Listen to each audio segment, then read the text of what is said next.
여러분 안녕하십니까? YTN 시청자를 위한 옴부즈만 프로그램 시청자의 눈입니다. 먼저 뉴스 진단 시간입니다. 이번 주엔 한국사 교과서 국정화 관련 보도를 모니터했습니다. 강혜원 시청자평가원과 문화사회정책부 이승훈 기자 함께하겠습니다. 안녕하세요. 안녕하십니까?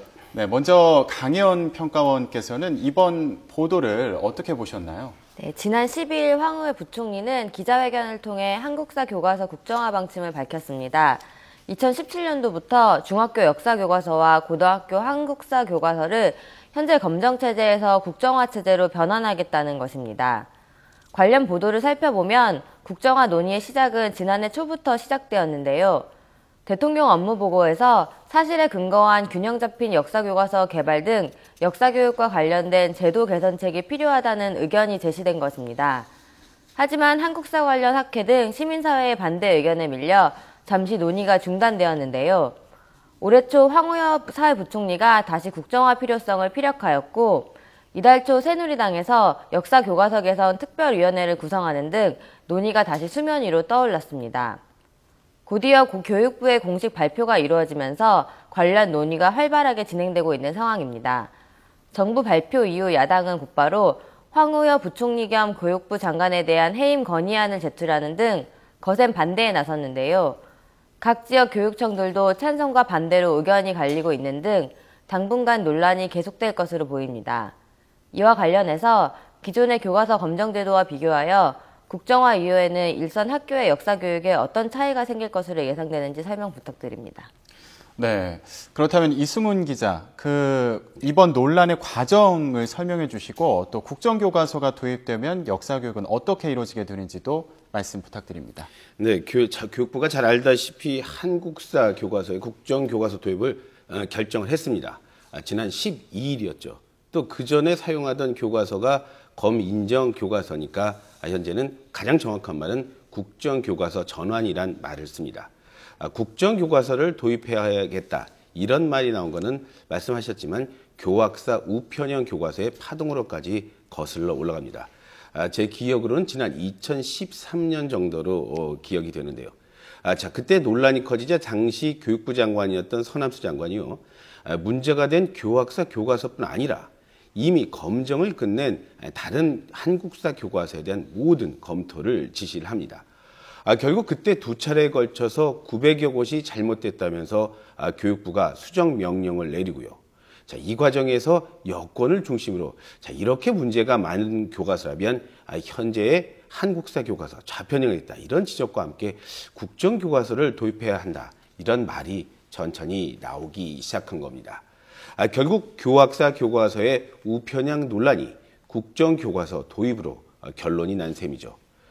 일부에서는 좌편향 논란을 불렀던 금성교과서의 논쟁이 국정화로 이어졌다 이런 오해도 있습니다만 분명 그건 아닙니다. 이쯤에서 말씀하신 대로 우리 학생들이 쓰는 교과서를 한번 정리를 해보겠습니다. 교과서의 종류는 크게 세 가지입니다. 국정교과서, 검인정교과서, 그리고 자유발행교과서입니다. 국정교과서는요, 국가가 주도해서 만드는 교과서입니다. 그래서 국가에서 만드니까 저작권이 물론 국가에게 있죠. 또 하나의 교과서, 그리고 또 교과서가 하나니까 이제 따로 학교에서 이제 어떤 교과서를 써야 할지 이런 선정 절차도 필요하지도 않게 됩니다. 검인정 교과서는 형식은 서로 비슷하게 보시면 됩니다. 검정과 인정 교과서를요. 교육부가 심사 업무를 맡긴 기관에서 검정한 교과서는 검정 교과서고요. 그리고 시도교육청이 맡아서 검정한 교과서는 인정 교과서가 됩니다. 67종의 교과서를 각 출판사가 그러면 내놓게 되는 만큼 이제 검인정 교과서에는 조금 전 말씀드린 대로 선택의 과정이 있습니다. 학교장, 그리고 교사, 학교 운영회 등의 협의를 거쳐서 교과서를 채택하게 됩니다. 그러면 출판사는 그 수량을 주문받아서 제작을 하고요. 아주 적은 양이 대형 서점 등에 공급이 되게 되죠. 자유발행 교과서는 말 그대로 자유롭게 출판하는 교과서입니다. 교육 선진국이라고 할 수 있는 유럽의 나라들, 대개 이 제도를 씁니다. 물론 전 세계 교육 현장의 대세는 아직까지는 검인정 체제입니다. 국정교과서를 채택한 나라를 살펴보면요. 싱가포르, 그리고 북한, 베트남 이런 나라인데요. 때문에 국정교과서 도입은 얼마 전 교육올림픽이라고 할 수 있는 세계교육포럼을 우리나라가 개최하면서 자, 교육 선진국이다 이렇게 자부를 했는데 우리나라로서는 국정교과서 도입이 그 국정교과서를 쓰는 나라를 보니까 좀 부끄러운 일이 아니냐 이런 지적도 나오고 있는 겁니다. 요즘 부각되고 있는 게 바로 인정교과서입니다. 인정교과서 얘기를 좀 더 해보겠습니다. 조금 전 언급한 대로 인정교과서를 만든 주체는 각 시도 교육청입니다. 다시 말해서 일부 진보 교육감들은 이런 권한이 자기에게 있으니까 역사 관련 인정교과서를 한번 만들어 보겠다. 그런 말을 하고 있는 겁니다. 자, 그래서 교육부에서는 이런 교육감의 움직임에 규정 위반 여부가 있는지 없는지를 한번 살펴보고 필요하다면 법적 조치를 하겠다. 이런 말도 하고 있는 겁니다. 말씀하신 대로 새 국정교과서는 오는 2017년 새 학기부터 배포가 됩니다.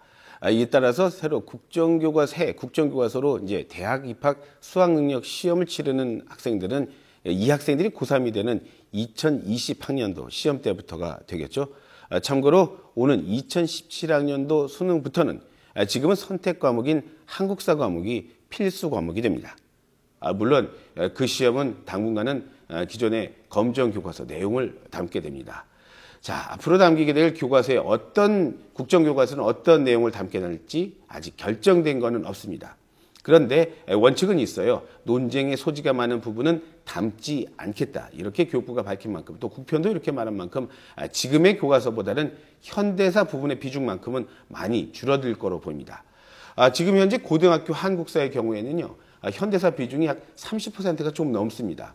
이에 따라서 교육 과정이 그러니까 수능 시험 문제 역시 비슷한 정도로 출제를 해왔는데 이렇게 현대사 부분이 준다면 입시 전체 가운데서는 수능의 현대사의 출제 비중이 약 5% 안팎까지 떨어질 게 아니냐 이런 말까지 하고 있습니다.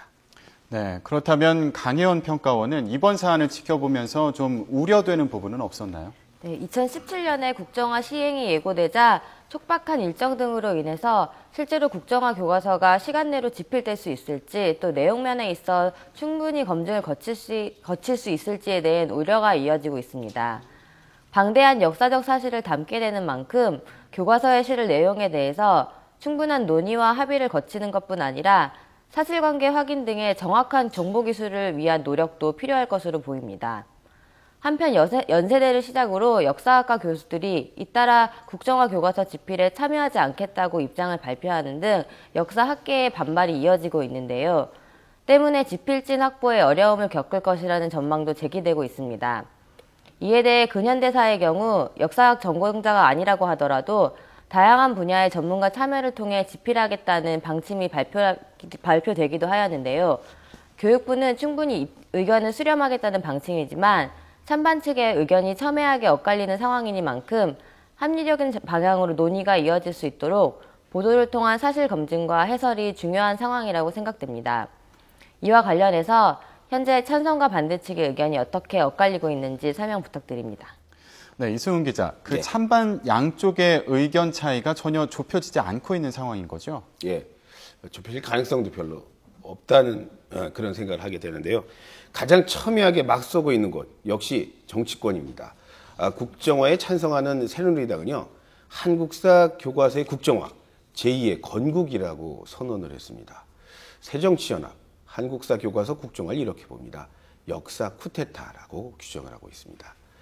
자, 말씀드린 대로 일반 국민들의 의견도 경중의 차이는 있습니다만 찬반에 따라서 이런 주장과 흐름을 대체적으로 비슷하게 하고 있다. 이렇게 보시면 될 겁니다. 그래서 이 자리에서 굳이 말씀하신 대로 이제 뭐 찬성의 이유다, 반성의 이유다. 이걸 좀 정리하는 건 좀 의미도 이제는 좀 없다. 이런 생각까지도 많이 드는데요. 여론조사 결과를 보면요. 정말 조사기관에 따라서 또 서로 너무 다릅니다. 대략 정리를 해보면 이렇습니다. 국민들의 거의 찬성과 반대가 절반 나누고 있다. 이렇게 보면 됩니다. 물론 이제 보수, 진보 등 자신의 이념에 따라서 찬반의 분명한 차이가 있고요. 가장 눈에 띄는 게 이거더라고요. 연령대별 여론조사라고 할 수 있는데요. 자, 5, 60대는 찬성이 참 많습니다. 하지만 20, 30대는 반대가 압도적으로 많습니다.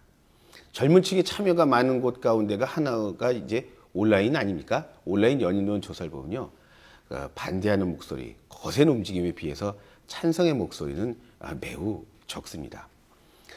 정리를 해보자면 이런 겁니다. 이런 찬반의 엇갈림 때문에 이런 국정화 전환이 한때 지역으로 나뉘어서 갈등하던 우리 사회를 다시 두동강되고 있다. 이런 우려 섞인 말까지 현재 나오고 있습니다. 물론 현장에서 역사를 가르치는 교사와 대학 교수, 말씀하신 대로 지금 압도적으로 국정화에 반대하고 있습니다. 그래서 각 대학별로 교수들이 국정화에 참여하지 않겠다. 이런 선언을 하고 있기 때문에 이런 현실, 가장 심각하게 받아들이는 곳은 사실은 편찬의 책임을 맡고 있는 국사 편찬위원회입니다. 차관급 위원장이 있는 교육부의 산하기관이죠. 자, 조금 전 말씀드린 대로 대학 교수들은 지금 불참 선언을 하고 있습니다. 그러니까 가장 걱정이 되는 것은 지필진의 구성이 제대로 이루어질까 하는 겁니다. 지필진의 구성 예정 시간은 11월 말까지입니다. 다음 달 말이죠. 교과서 지필에 참여하면요, 대우도 참 좋습니다. 그리고 무엇보다 하나의 교과서를 내가 만들었다. 이런 것 때문에 자신의 경력을 쌓는데 매우 도움이 될 수도 있습니다. 그렇기 때문에 내신 9편에서는 지필진 구성에 어려움이 없을 거라고 기대를 하고 있었습니다. 그런데 지금 곳곳에서 지필 거부 선언이 이어지고 있습니다. 그러자 또 참여를 고려하던 학자 가운데서 지필을 주저하고 있다. 이런 소식까지도 들립니다. 게다가 김정배 국사편찬위원장이 지난주에 YTN 뉴스인에 출연을 하면서요, 저를 만났어요. 그래서 물어보니까 이런 말 하더라고요. 중립적인 교과서를 만들기 위해서는 논란의 인사는 철저하게 배제하겠다. 그렇기 때문에 지난번 큰 논란을 야기한 교학사 교과서의 저자의 지필은 어떤 식으로든 배제하겠다. 이런 말을 했습니다. 취재를 하면서 가장 안타까운 부분이 있습니다. 자, 지금 학생들이 배우고 있는 교과서를 자표인양이라고 주장하는 가운데는 정부와 여권이 교과서의 일부분만을 떼어내 인용을 하고 있어요. 하지만 전체적인 맥락에서 보자면요, 꼭 그렇게 볼 수도 있지만 그렇게 보기 힘든 내용도 많습니다. 그렇기 때문에 실제로 검정 한국사로 현장에서 학교 현장에서 공부하는 학생들, 좌편향이라는 이런 지적에 고개를 갸우뚱 학생이 더 많은 겁니다. 찬반이 갈리고 있습니다. 그런 만큼 정말 냉정한 자세로 취재를 하고 있고요. 또 기사하려고 노력하고 있습니다. 또 공정하고 균형적인 국정교과서 보도를 위해서 지금 YTN 시스템도 본격적으로 가동이 되고 있습니다. 그래도 국정교과서처럼요, 국정교과서처럼 이게 논쟁이 아주 치열하고 이미 찬반으로 국민의 생각이 완전히 갈려있는 이런 주제는요, 만족스럽기보다는 열심히 취재를 하더라도 항상 좀 부족하신 부분들이 많이 있을 겁니다. 애정의 눈으로 좀 지켜봐 달라고 다시 한번 말씀드리고 싶습니다. 네, 오늘은 한국사 교과서 국정화 관련 보도에 대해서 얘기를 나눠봤습니다. 두 분 말씀 고맙습니다.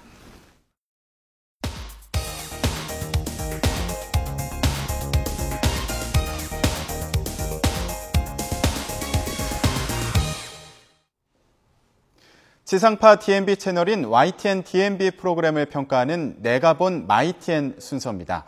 이번 주엔 농비어 촌가와 뉴스통에 대한 원영아 평가원의 의견을 들어보겠습니다.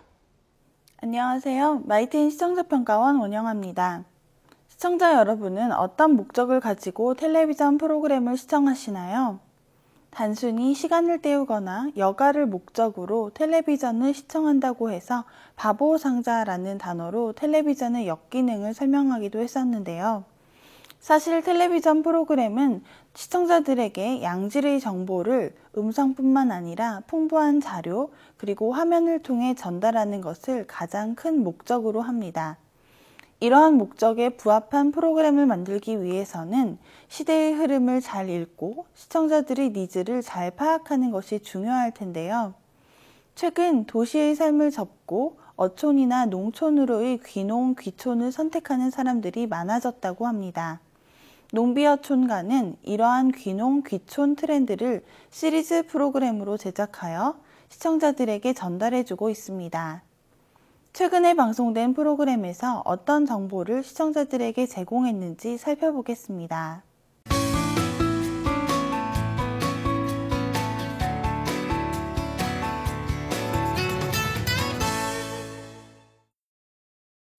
농비어 촌가는 베이비붐 세대의 은퇴와 함께 도시에서의 생활을 접고 귀농, 귀촌을 선택하는 인구가 급격하게 늘었다는 점에 착안한 프로그램입니다. 이러한 인구가 늘었다는 것은 농어촌의 변화 또한 불가피해졌고 이에 관한 정보를 정확하게 전달하는 것이 마땅하다는 논리로 이어지는데요. 농비어 총괄은 이러한 시대의 흐름과 시청자들의 요구에 알맞은 정보를 전달하는 것에 초점을 두었습니다. 지난 농비어 총괄은 2015 귀농 귀촌이 미래다라는 부제로 고령화 등의 문제로 활력을 잃어가는 농어촌 지역을 재생시키고 새로운 일자리 창출의 매개체로 귀농 귀촌 인구의 증가를 꼽았습니다. 먼저 귀농에 앞서 정부 기관이나 지자체에서 운영하는 교육 프로그램을 소개해 주었는데요. 직접 교육에 참가하는 예비 귀농인의 이야기와 교육 모습, 그리고 다양한 귀농 관련 박람회 모습은 매우 새로운 것이었습니다. 그렇지만 시청자들에게 보다 정확한 정보를 전달할 수 있도록 교육 프로그램의 정확한 명칭이나 커리큘럼, 신청 정보 등을 명시해 주었더라면 좋았을 것 같습니다. 그러나 프로그램 중간에 전국의 지방자치단체가 104개의 귀농 귀촌 지원센터를 운영하고 있다는 설명은 텔레비전 프로그램이 알려주지 않아도 시청자들이 주변에서 이러한 지원 제도가 있다는 것을 인지할 수 있도록 해주어 매우 좋았습니다. 다양한 연령대의 불특정 다수 시청자들은 전문가의 설명이나 자료 화면보다는 스토리텔링 구조의 프로그램 전개를 선호하는 경향이 있는데요. 귀농 귀촌을 겪고 있는 사람들의 인터뷰를 통해 보다 실감나는 이야기를 직접 들려줌으로써 시청자들로 하여금 지루하지 않게 프로그램에 몰입할 수 있게 해 주었다는 생각이 듭니다. 한 가지 아쉬웠던 부분은 도시에서 농어촌으로 돌아가는 이야기를 하면서 프로그램은 농촌으로의 귀농 인구에만 초점을 두었다는 부분입니다. 다소 적은 수의 인구라 할지라도 어촌으로의 귀향을 꿈꾸고 있는 시청자들을 위해 이 부분도 신경 써 주었으면 좋겠습니다.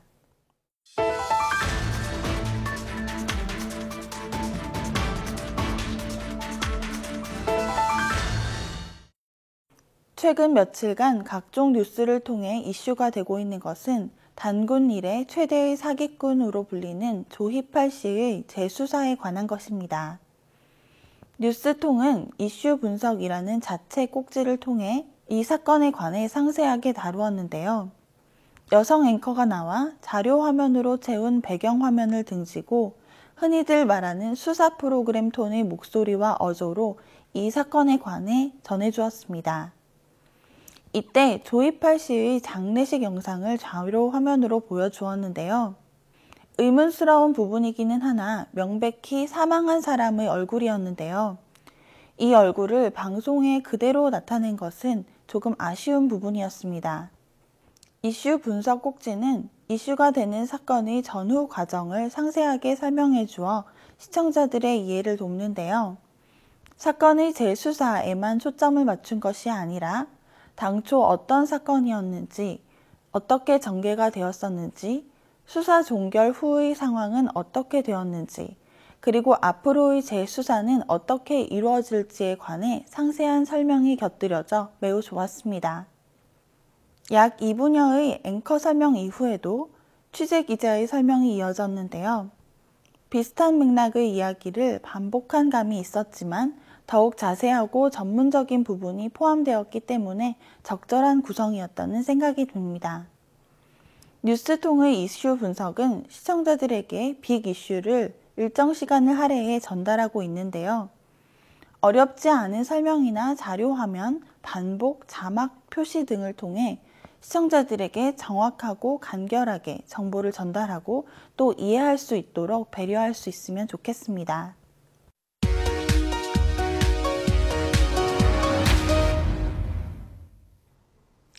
이번 순서는 시청자들의 지적사항을 정리한 모니터 보고 시간입니다. YTN 뉴스를 시청하다 보면 뉴스 내용과 다른 엉뚱한 화면이 나오는 오류가 종종 나타나는데 시청자들은 좀 더 정확한 뉴스의 제공을 당부했습니다. 지난 13일 강남 재건축 아파트 분양가 4천만 원 시대라는 기사를 전하면서 분양 일정을 소개하는 그래픽이 사용됐습니다. 그러나 보도 내용이 10월 분양 아파트가 아닌 높은 분양가인 만큼 그래픽도 기사 내용과 연관성이 있는 분양가를 보여주는 게 맞는다는 지적이 있었습니다. 12일에는 국내 최대 다단계 사기 사건 기사를 전하면서 조이팔 사기 수법을 앵커가 설명했는데 조이팔 사망 진실은이라는 그래픽이 제공되는 실수가 있었습니다. 같은 날 원점 재수사 강태용 주말쯤 송환이라는 기사를 전하면서 앵커 뒤 배경화면에 표시된 이름을 배꼽 자막이 가리는 현상이 나타났는데 시청하기에 불편했다는 지적이 있었습니다. 그런가 하면 은행 마감 4시 발언 논란과 관련해서 금융노조 대변인과 앵커의 대담을 교차로 진행했습니다. 그러나 처음 질문 후 23초가 넘게 누구와 인터뷰를 하는지 인터뷰의 이름이 나오지 않는 오류가 있었습니다.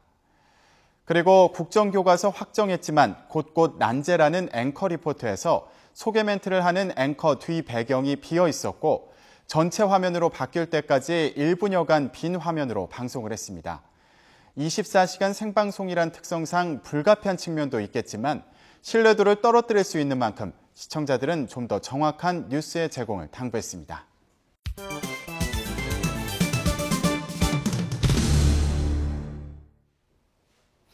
언론 전문가로부터 우리 언론의 문제점과 발전 방향 등을 들어보는 매체 비평 시간입니다.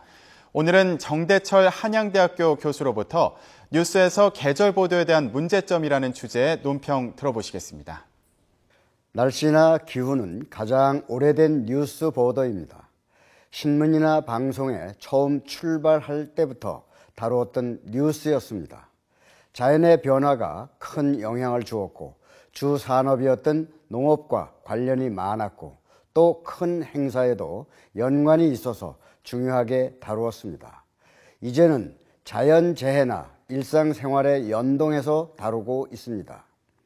가뭄이나 홍수, 폭설 등 넘치거나 줄어들면 일상생활, 재난, 산업용수 등 영향을 받기 때문에 자주 큰 뉴스로 보도됩니다. 문제는 반복적인 자연현상이나 일상생활, 또 여가 활동에 관련한 계절 보도입니다. 날씨 예보가 있는데도 메인 뉴스 시간에 계절 뉴스가 자주 등장하고 있습니다. 보도의 각도는 조금씩 다르지만 풍경화임에는 별 차이가 없습니다. 봄철에 산수유, 개나리부터 시작해서 여름엔 가뭄, 폭우, 더위, 가을엔 단풍, 낙엽, 겨울에는 추위, 폭설까지 메인 뉴스에서 다루는 보도량이 만만치 않다는 점입니다. 첫째는 계절 보도의 양적인 문제입니다. 점차 늘어나는 추세로 가고 있습니다.